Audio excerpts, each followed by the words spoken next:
दोस्तों, जब जब इस धरती में पाप पड़ा है तब तब भगवान विष्णु ने जन्म लिया है और पाप को इस धरती से हटाया है और एक नए युग की स्थापना की है।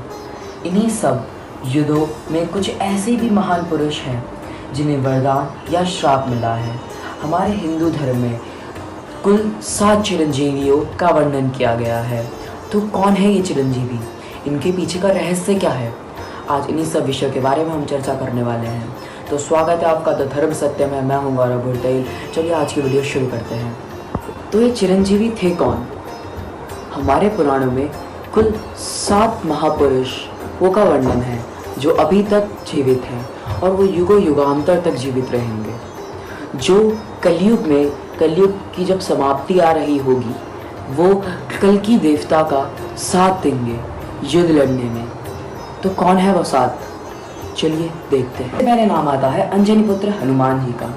तो हनुमान जी को अमर होने का वरदान मिला कैसे? हनुमान जी को अमर होने का वरदान ऐसे मिला जब वो माता सीता की खोज में लंका गए थे।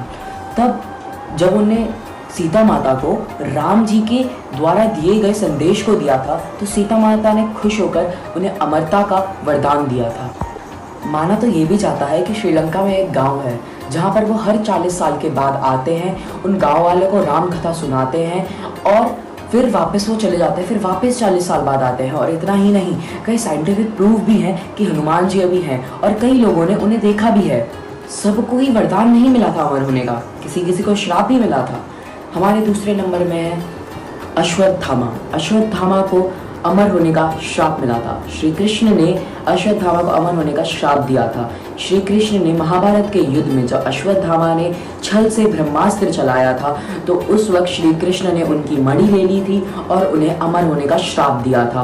और अश्वत्थामा अभी भी हमारे बीच भटक रहे हैं। हो सकता है वो मुझे भी अभी सुन रहे हो। हमारे तीसरे चिरंजीवी हैं महाबली।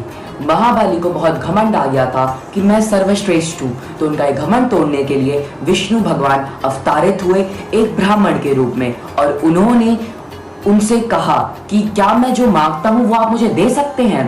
तो महाबली ने बोला कि ये छोटा सा ब्राह्मण मुझसे क्या ही मांग लेगा। तो उन्होंने कहा हाँ ठीक है, जो आप मांगेंगे मैं आपको वो दूंगा। विष्णु रूपी ब्राह्मण ने कहा कि मैं अपने जहाँ 3 कदम रखूंगा, क्या आप वो जमीन मुझे दे सकते हैं? तो फिर महाबली ने कहा ठीक है, आप जहाँ अपनी 3 कदम रखेंगे मैं वो जमीन आपको दे दूंगा।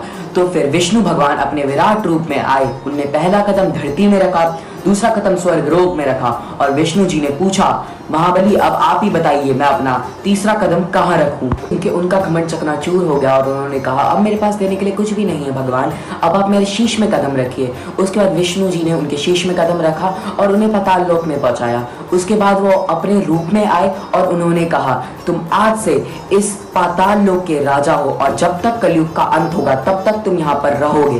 तो ये है हमारे तीसरे चिरंजीवी जो कलयुग के अंत तक रहेंगे और युद्ध में कल्कि का साथ देंगे। मिशन हमारे चौथे चिरंजीवी हैं। जब श्री राम रावण से युद्ध लड़के आए थे तो श्री राम ने लंका विभीषण को सौंपी थी और इसी खुशी में श्री राम ने उन्हें एक वरदान भी दिया था जो था अमरता का। हमारे 5वें चिरंजीवी हैं परशुराम। परशुराम थे तो विष्णु के अवतार मगर उन्हें वरदान दिया था अमर होने का शिव जी ने। माना तो ये भी जाता है कि जब कल्कि आएंगे तो परशुराम उन्हें अस्त्र शस्त्र की विद्या सिखाएंगे। 7वें चिरंजीवी थे कृपाचार्य। कृपाचार्य को अमर होने का वरदान श्री कृष्ण ने दिया था।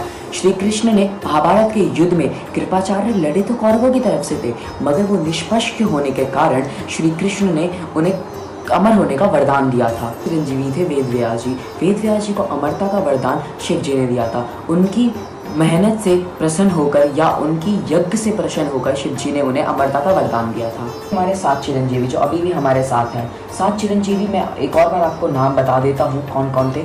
हनुमान जी, परशुराम जी, महाबली, वेदव्यास, अश्वत्थामा और कृपाचार्य जी। और ऐसा नहीं है कि मैं मन गढ़ंत बोल रहा हूँ या फिर हमारे पुराणों में लिखा है तो मैं बोल रहा हूँ।